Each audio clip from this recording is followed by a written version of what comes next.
皆さん、こんにちは。小永と申します。この動画では 3.19 レイクオブカランドラのリーグスターター、ライトニングアローストームレインデッドアイを紹介していきたいと思います。初心者向きに細かく説明していくので、経験者の方には冗長かもしれないので、ポブだけコピってもらえればわかると思います。メインスキルとなるのはライトニングアローとストームレインの2つで、マップクリアリングには LA、ボス用には SR といった形で使用していきます。ライトニングアローというスキルはモンスターパックに対して非常に有用で、矢が敵に当たるとその敵の周囲3体まで同様にダメージが与えられます。なので敵が2体いてどちらにも矢が当たった場合は、その2体ともに矢2本分のダメージが入るのでパック処理が非常に得意となっています。ストームレインはボス用のスキルとなっていて、矢をターゲットした地点に降らせて着弾時にダメージ、さらにビームが残って追加ダメージを発生させるスキルとなっています。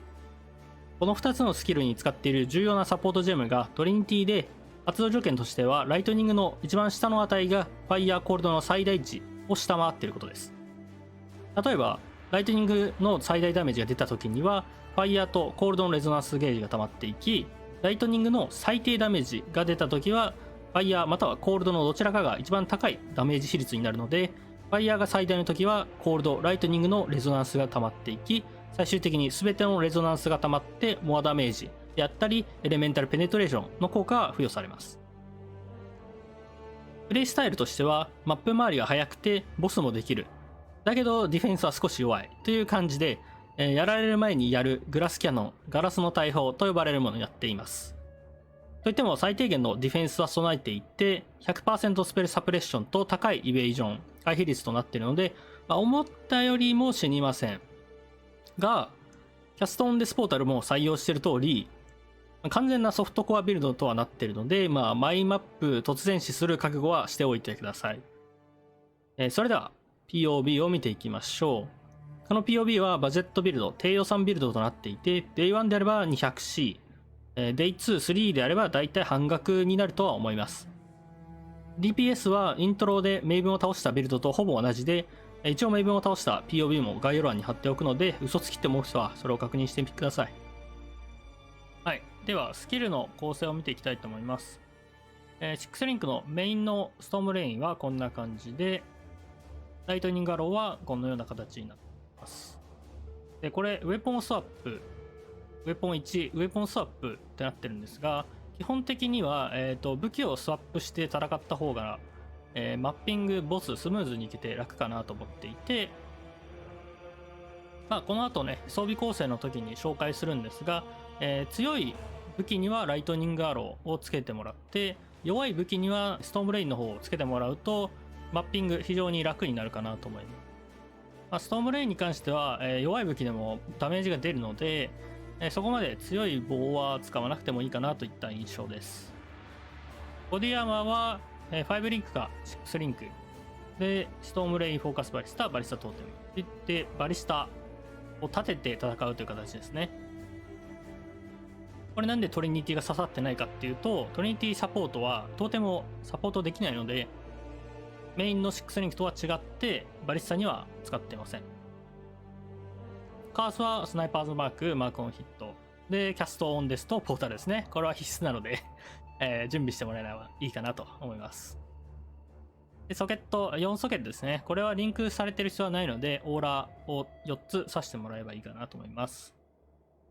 基本的に使うのはアンガー、グレイス、プレシージョンで、ダメージと、あとはイベージョン用ですね。イベージョン用のグレイスを挿しています。なので、ボス、例えばメイブンであったりウーバー、エルダーとかそういったそのピネクルボスと呼ばれるものに関しては、この、グレイスをラースに変えてもらってダメージを上げてもらえばいいかなと思います。ただそこまで必要な感じはしないですね、正直。なので、基本的にグレイスでいいかなと思います。211のリンクで、2リンクがガードスキルですね。イモータルコールとキャストメンダメージしていくんで、これレベル1とレベル3、レベル重要なので、絶対に1と3にしてください。もしくはレベル3と5ですね。はい。これはお好みでやってもらって、でもこれ以上上げすぎるとちょっと発動しづらいかなっていう感じがします。ブラッドレイジ、アタックスピードを上げてくれるものと、フレームダッシュはムーブメントスキルですね。先ほど言ったこのオーラ、ラースオーラのレベル20が、これ、つけてしまうと、インテリジェントのリクエアメントが155になってしまうので、もしラースつけて戦うよっていう人は、ここのムーブメントスキルのフレームダッシュもレベル20にし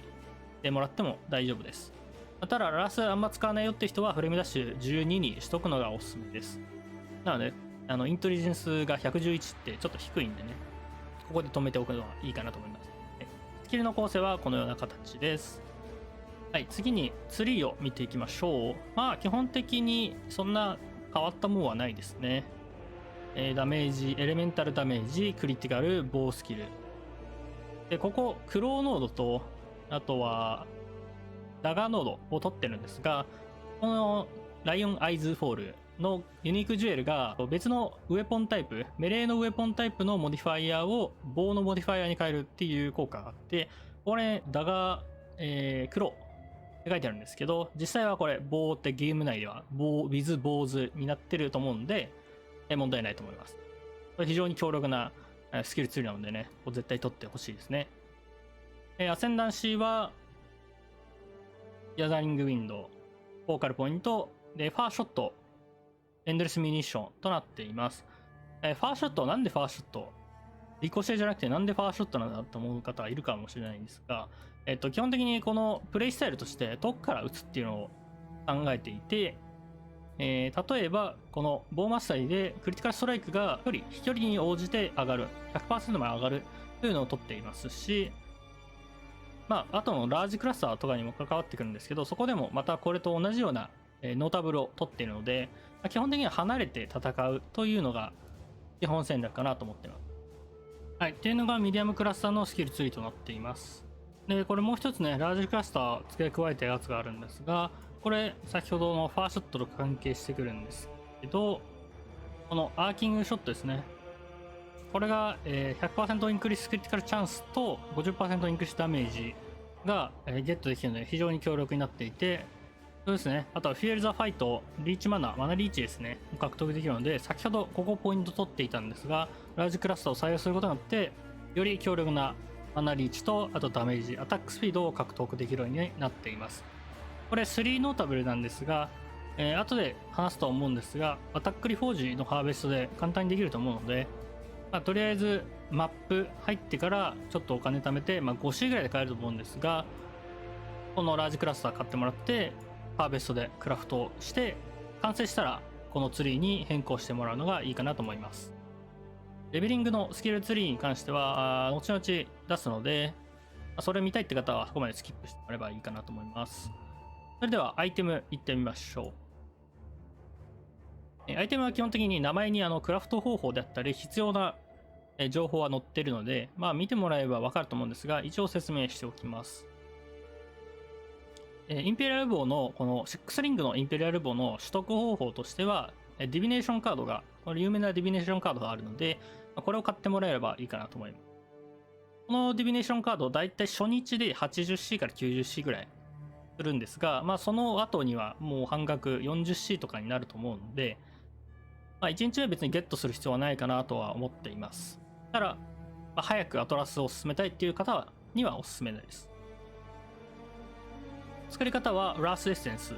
ですねをつけてもらって、シングルモッド、他のモッド、クリティカルダメ、クリティカルストライクチャンス、ファイヤーフラットダメージ、コールフラットダメージ、この3つのどれか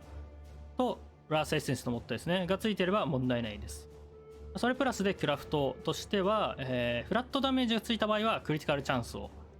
クラフトしてもらって、クリティカルチャンスがついた場合はファイヤーかコールドのフラットダメージをクラフトしてもらえばいいかなと。もし、どっちもね、すごいいい武器ができて、ファイヤーとコールができたって場合は、アタックスピードであったり、クリットマルチをつけてもらえばいいかなと思います。クイーバーはトーメントエッセンスですね。これ非常に安いエッセンスなので、もう何回でも回しちゃって問題ないですね。ベースとしてはスパイクポイントアローでクリティカルチャンスがついているクイーバーとなってます。トーメントエッセンスがこのライトニングダメージ2アタックスですね。それプラスライフがつけばいいかなと。もしくはレジ、足りないレジであったり、マナであったり、あとはアトリビュートですね。これがつけばいいかなと。で、クラフトに関しては、このフレンジーチャージオンクリティカルが、序盤はね、ないと思うので、これベイルドモッドで序盤はないと思うので、もしこれがないっていう人は、このツリーの、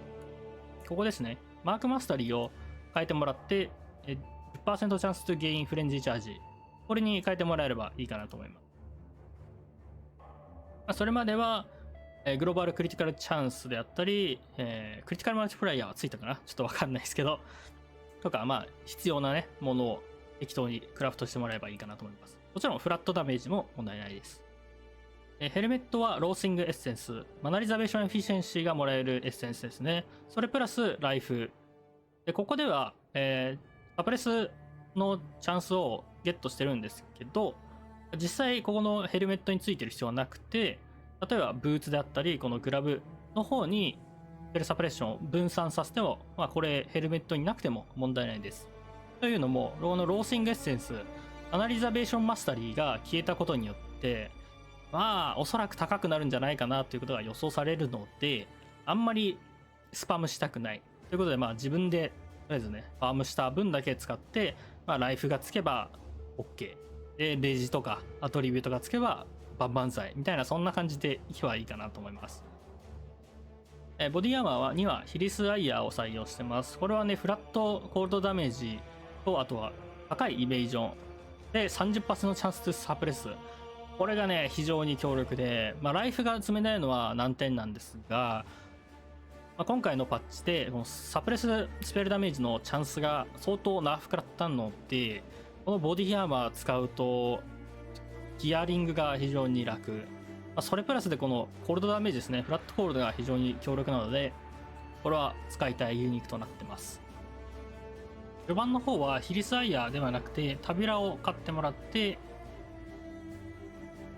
6リンク2つ、もしくはインペリアル棒がなければタビュラの6リンクを使ってマップをクリアリングしていくと思います。なので序盤にヒリスアイヤーのアンリンクを買って、その後にハーベストで5リンクであったり6リンクにしていくのがいいかなと思うので、そこまで、ヒリスアイヤー自体は高くないと思います。序盤であればだいたい80から 90C ですね。で、2日後、3日後であれば半分の 45C となっているので、非常に安価で強力なユニークとはなっているので、絶対にゲットしたいですね。グラブはエルドリッチインフルエンスのグラブで、トーメントエッセンスもここは使っていきたいと思います。ライトニングダメージアタックがトーメントエッセンスですね。あとはライフ、これファイヤーダメージがクラフトしてあるんですが、実際そんななくても大丈夫です。なので、アタックスピードだったり、アキラシーだったり、レジ、アトリビュート、そこら辺がもう何でもつけば正直いいです。インプリシットに関しては、これインティメデートンヒットと、エフェクトオブマークス、この2つが一番強いかなとは思ってるんですが、サプレスチャンスとかでも問題ないです。で、エルドリッチカレンシーがT14 以降になってくると思うので、インプリシットはそこまで気にしないで、そんなにダメージ変わらないんでね、こんな感じでエッセンスで作っていってもらえばいいと思います。はい、ブーツ、ライフ、レジ、MS、アトリビュート、何でもいいです。エルドリッチインフルエンスにしてるんですが、基本的にはアクションスピードであったり、ムーブメントスピード、あとはクールダウンリカバリー、クールダウンリカバリー、トラベルスキルのクールダウンリカバリーっていうような感じで、何でもいいですね。あとは足りないレジスタンスをインプリシットにつけてもいいですし、特に何もないですね、ここは。アミュレットはスコーンエッセンス、クリットマルチがもらえるエッセンスですね。それを、アゲートアミュレット、ストレングスとインテリジェンスが足りないので、そこで補ってもらえばなと思います。これもライフ、レジ、アトリビュート何でもつけばいいと思う。アノイントはディバインジャッジメントを採用していて、ここら辺にあると思います。その他にも強い候補はあったんですが、シルバーだったりゴールデンオイルが必要なので、ディバインジャッジメントが一番コスパ高いのかなと思って採用しました。リングはバーミリオンリングになってるんですが、これはバーミリオンじゃなくても通常のトゥーストーンリングであったり、レジスタンスのリングでいいと思います。ただね、このバーミリオンリングなくすと、ライフが激落ちするんでできればバーミリオンがいいんですが、なくても問題ないですね。で、これもまたライフ、レジ、アトリビュート。で、クラフトは絶対このマイナスマナコスト、フラットマナコストがいいんですが、これがなくなるとですね、カースのスナイパーズマークのこのマナコストがアンリザムのマナをオーバーしてしまうので、ここはちょっとスキルのこのプレシージョンですね。オーラのプレシージョンを下げることによって、このアンリザーブドマナを調整してもらえばいいかなと思います。序盤はあんまり気にしなくても大丈夫ですね。後半になってね、ゲットしたら絶対にクラフトしたいですね。ベルトはスティジアンバイスベルト、アビサルソケットがついてるやつで、ライフレジ、最終的にこのエレメンタルダメージのクラフトがつけられればいいかなと思ってます。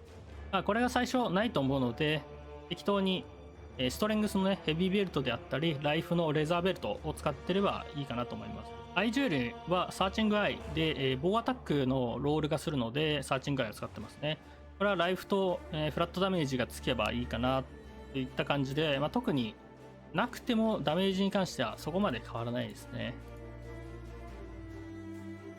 そこまで変わらないですね。なのでライフをつければいいかなと思います。フラスクはちょっと一旦飛ばして、ミディアムクラスターと、あとはジュエルですね。クリティカルマルティプライヤーとライフのジュエル。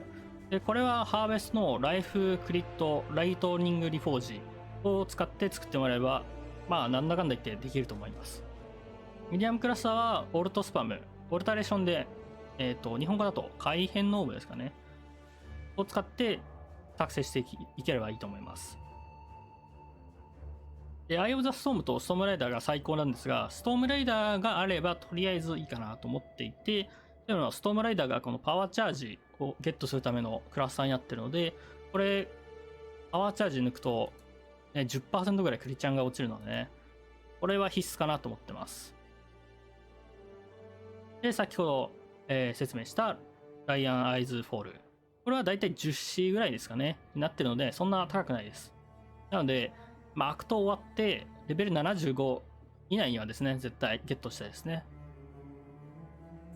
先ほど言った通りね、武器スワップができればいいと思っていて、このシングルモッド、弱いインペリアルボウにはストームレイン。で、この強いダブルモッドの方にはライトニングアローをつければ、ピングからね、ボスに行った時にスムーズにね、武器スワップでダメージ上げられるのでいいと思います。ただ、白マップだったり黄色マップであれば、通常のライトニングアローと、あとはトーテムですね。トーテムのストームレインがあれば余裕で倒せると思うので、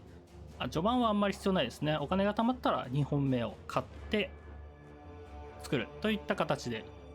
いいと思います。はい、じゃあフラスクですね。これはディバインライフフラスクのインスタントリコアリーウェンオンローライフ。これ非常に強いんでね、おすすめです。あとはブリーディングイミュニティ。これもね、この組み合わせが最強ですね。はい、持っておきましょう。ユーティリティフラスクはダイヤモンド、キックシルバー、ジェイド、スティブナイトかなになっていて、イベージョンを爆上げするような形で、基本的にプレフィックスには、このゲインフラスクチャージ when you deal a critical strike となっていて、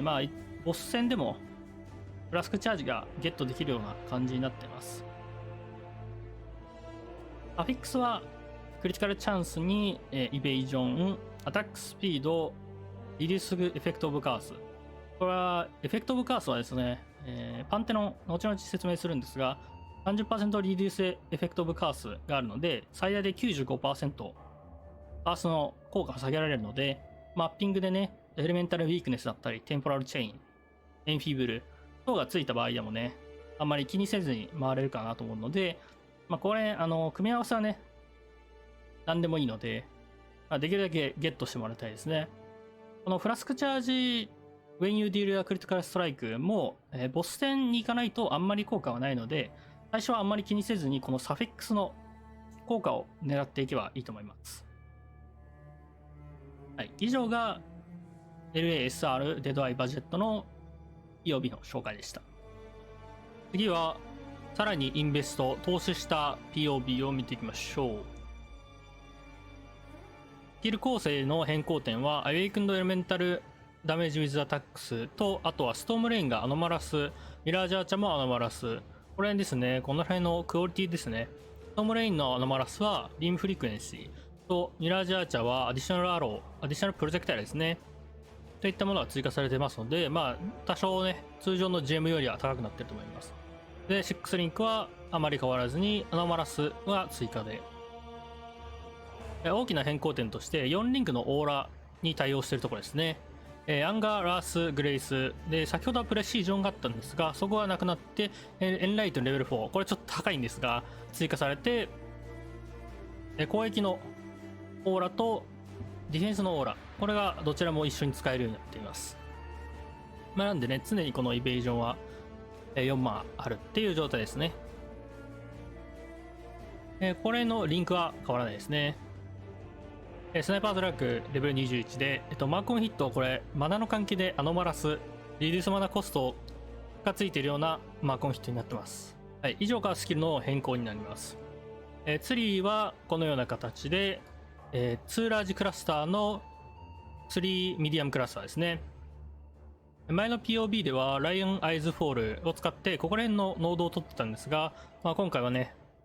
高いビルドということでラージクラスターを贅沢に2つも使ってミディアムクラスターも3つということになっています。基本的なパッシブツリーは変わっていません。それでは駆け足で、アイテムを見ていきましょう。5はラースエッセンスプラスメタクラフトですね。これ今回から 3.19 から2ディバインになりました。2エグザルテッドオーブではなくて、なので2ディバインを、スパインボーのベースですね。作り方としてはラースエッセンスでフラットファイヤーとフラットコールドを出して、プレフィックスキャノットビーチェンジドをつけてベイルドケイオスを打ってもらって、アタックスピードかもしくはクリティカルチャンスが出た場合、その別の方をクラフトするという形になります。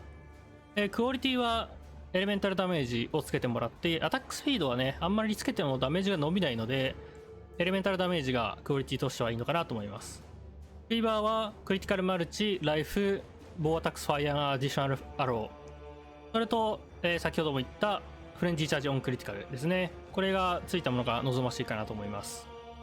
これに関しては、出来合いのものを買ってもらって、そこにクリティカルのクラフトをするのが一番手っ取り早いのかなと思います。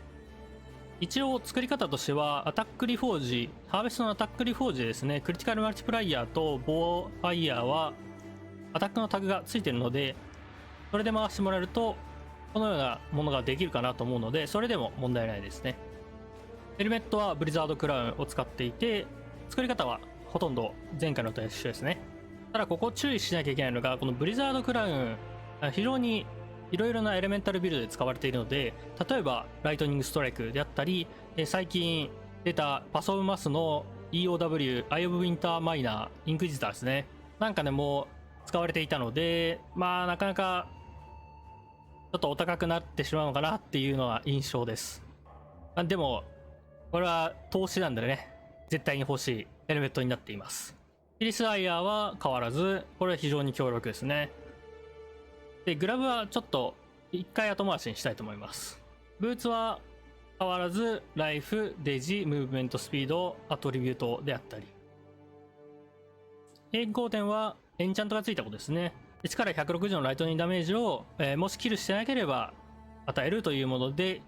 基本的にはボス用となっています。ただボスのダメージは正直あんまり問題ないので、これを例えばファイアダメージヒューキルリーセンリーでも問題ないです。他の候補としてはダメージペネトレーションであったり、アタックスピード、キャストスピード、これがいいかもしれませんね。はい、次はアミュレットですね。ここもほぼほぼ変更点はなくて、あの糸がスノーフォージドに変わっている点に注意してください。リングは非常に大きく変わっていて、マーク・ザ・エルダーのユニークリングを採用しています。これは幅広いにアタックビルドで使われているもので、リーグスタート序盤は少々高めになってしまいますが、非常に強力なねユニークとなっているので絶対採用したいですね。そしてもう片方のリングが、バーミリオンリングなんですが、ここシェイパーアイテムにしなきゃいけないんですね。マーク・ザ・エルダーの効果として、もう片方のリングがシェイパーの時にアタックダメージを付与するという形なので、シェイパーの、バーミリオンではなくていいですけどリングですね、これにライフ、レジ、あとはマナコストをつけたいですね。でベルト、アイジュエルは変わってません。フラスコも全部変わってないですね。ジュエル関係は結構変わっていてですね、プリズマティックジュエル、ウォッチャーズアイですね、これのクリットマルチアフェクテッドバイアンガーのものと、各種クラスター、ミディアムクラスター、ラージクラスターと、レプリカコンクラズエフィシェンシーインスパイアドラーニングが採用されています。インスパイアドラーニングはね、棒ビルドでは非常に強力なユニークになっているので、これはヘッドハンターのバフを一部ゲットできるユニークジュエルで、これがあるだけでマップが2倍にも3倍にも速くなるので、リーグスタート初日だとちょっと高いですが、まあその後だんだん下がってくるので、頑張ってゲットしたいですね。レプリカコンクラズエフィシェンシーはマーク・オブ・ザ・エルダーに変えたことによってこのマナコスが採用できなくなったので、その代わりにコンクラズエフィシェンシーを入れています。先ほどスキップしたグラブなんですが、アキュラシー、アタックスピード、フラット、ライトニング、そしてライフがついています。ここはアキュラシーついたんですが、なぜかっていうと先ほどのスキル構成ですね。オーラがアンガーラスグレイスということでプレシージョンが抜けているので、ここでアキュラシーを補うという形になっています。まあでも大体アタックリフォージでやれば全部出るかなと思うので、根気よく回し続けてください。ラージクラスター、ミディアムクラスターは基本的に先ほどの POV で説明した通り作り方は同じで、ただ注意してもらいたいのがこのラージクラスターのノータブルですね。ここ先ほど言った通りプレシージョンがなくなったのでアキュラシーが欲しいと。そこでマーシャルパワーネス、ここどちらともマーシャルパワーネスがサフィックスに来ているので、ここは注意してください。このマーシャルパワーネスがなくなるとアキュラシーが足りなくなるのでね、絶対つけてください。そしてプレフィックスにはフィーズ・ザ・フューリーとフューレ・ザ・ファイト、こう別のものになっているのでね、どちらか一方にしてしまうとノーリジェンマップなのでちょっと苦労するかと思うので、ここは絶対別々にしてください。投資としてはだいたい 30x 程度を予想しています。ダメージもバジェット POB から約5倍ほどなっているので相当強力になったと思います。カオスレジスタンス等はね入れてないので各自頑張って調整してください。ミディアムクラスターとかラージクラスターのねアフィックスに入れると頑張って稼げるかなと思います。バジェット POB からのアップグレード順ですが、マーク・オブ・ザ・エルダー、レプリカ・コンクラズ・エフィシェンシー、ここは一緒にセットですね。あとはシェイパーズ・リング、ブリザード・クラウン、インスパイアド・ラーニング、ウォッチャーズ・アイというような形で、まあ、基本的にはユニークから攻めていく形になります。その後ウェポンの更新、各種アイテムの更新ですね。ラージクラスター等の更新はね全部一気に出来上がってから更新するのがいいかなと思います。そして一番重要なオーラですね。このエンライトンが半分ぐらいのバジェットを占めてるので、ここが最後になってくるかなと思います。ただエンライトンレベル4で3オーラを貼るためにはこのスリンクグラブが絶対必要になってくるので、これは先に用意してもらってそれから変えるっていう形になると思います。以上が 30x ぐらい投資した POB の紹介でした。基本的には全部無理のないように装備構成はされているので、アップグレードも非常に簡単だと思います。ダメージもイントロ部分で使用したビルドの約5倍ほどになっているので非常に強力なものとなっています。その他にもハイバジェットだったりオムニ仕様のビルドも作ったんですが、 DPS 的にはグッドバジェットの約3倍、オムニに至ってはさらにその2倍ですね。そこまでダメージが伸びるようにはセットアップしています。ただ正直このグッドバジェットの方で止めておいた方がいいかなとは思っていて、このハイとオムニまで行くとちょっとダメージ盛りすぎな感じがあって、そこにデドアイのディフェンスが追いついてないと思うので、正直この2つの DPS は過剰だと思ってるので、グッドバジェットで装備の更新はやめて、そこからは自分の次のビルドですね、ヘッドハンター、メイジブラッド、マスクワイヤーといったチェイスユニークを買っていく方が無難かなと思います。 POB の紹介は以上となります。次はレベリング3とジェムを見ていきましょう。まず最初にジェムからですね。アクト中に使うジェムを紹介していきます。といってもこのノートに全て書いてあるので、これを参考してもらえれば問題ないかなと思います。基本的にはジェムの名前とジェムの殻のリンクですねが記してあるので、それ通りに買っていってください。でここに表示してあるのはアクトの最後ですね。アクト1を終わった最後の段階がこの段階で、クエストリワードと買うものはここら辺に書いてあるので、それぞれね確認して買っていってください。このユーズアンティルバリスタトーテムっていうのは、バリスタトーテムを買った後はこのシャープンドバリスタはもういらないので捨ててもいいですよということですね。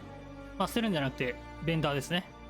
ダッシュも同様で、フロストブリンクを買った後はベンダーに入れちゃって大丈夫です。アクト2、アクト3、アクト4、そしてアクト6ですね。ここまで書いてあります。アクト6でメイン4リンク、サブ4リンクを作った後のものは大体同じになっているので、そのまんまアクト10まで駆け抜けちゃっても大丈夫です。マップに入ってからも多少は使うと思うので、このまんま使い続けてもらっても大丈夫です。その後にね、タビラであったり、5リンクをゲットした場合は、ここのスキルからメインのやつを参考にしてもらって、一番最初に抜けるのはクリティカルダメージですね。ここを抜いて5リンク、そして6リンクといった形にしていってください。それではレベリングツリーを見ていきましょう。これが最終的なレベル94のツリーですね。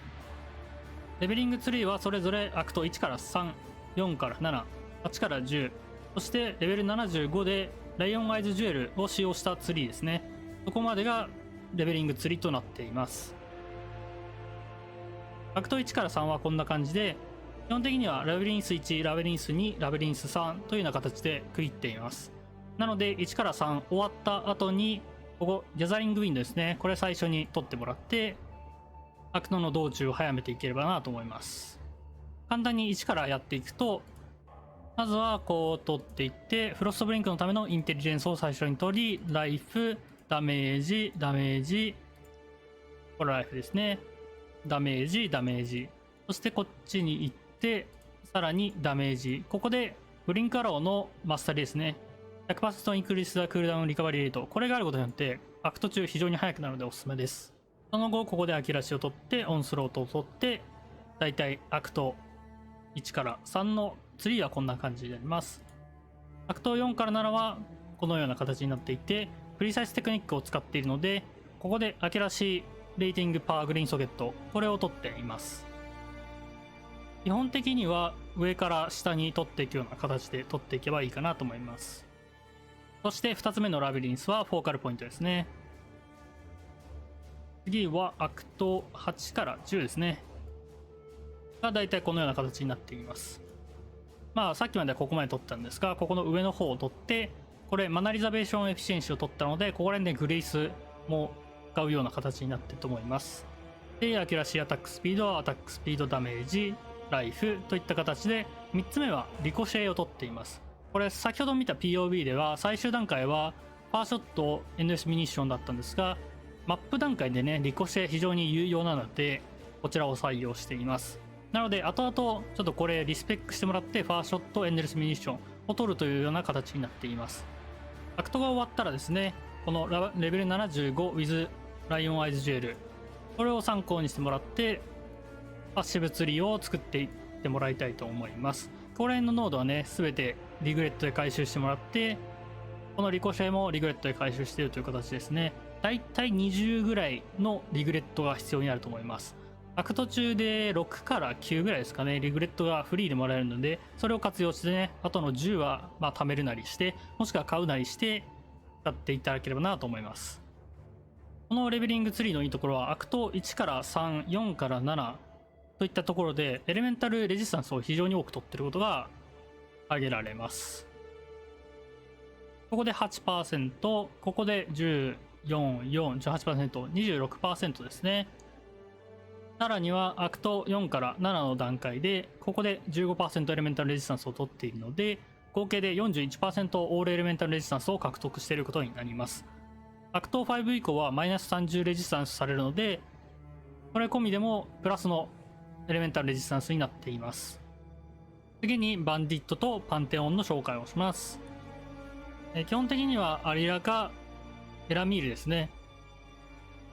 基本的には初心者の方はアリラを取ってもらって、このマナリージェンとオールエレメンタルレジスタンスが非常に強力なので、これを先に取ってもらいたいですね。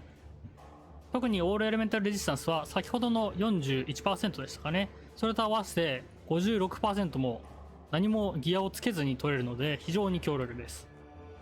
中級者の方はね、ここアリラスキップしてもらって、最初からエラミールに行ってもらっても大丈夫です。次はパンテオンですね。メイジャーゴッドはブラインキングがほぼ一択だと思っていて、キャノットビーフローズンとスターイミュニティが非常に強力だと思います。マイナーゴッドはこの以下の4つから状況を見て選んでいったらいいと思います。最後に今回紹介したライトニングアローストームレインデッドアイはマップクリアリングに優れ、かつピニクルボス、ネイブンであったりウーバーエルダーなどをリーグスタート数日で倒すポテンシャルを秘めています。ディフェンス面が不安ではありますが、ボウビルドというのはこういうものだと思って諦めましょう。はい。ただレンジャーというアセンダンシーが最近強いこともあって、もしやっていてねボウビルド合わないなと思ったら、ライトニングストライクレイダーやポイズンコンカクションパスファインダー等のより固めのビルドに移行することもできるので、気軽に始めてみるのも悪くないと思います。さらに今期のレイクオブカランドラは見た限りオープンマップでボウビルドにとってはファームしやすい可能性が高いので、この機会にね LASR デッドアイを触ってみてはいかがでしょうか。ということでご視聴ありがとうございました。もしよろしければ Twitch の方でも配信していますので、そこでコメントしに来てくれると嬉しいです。それではまた。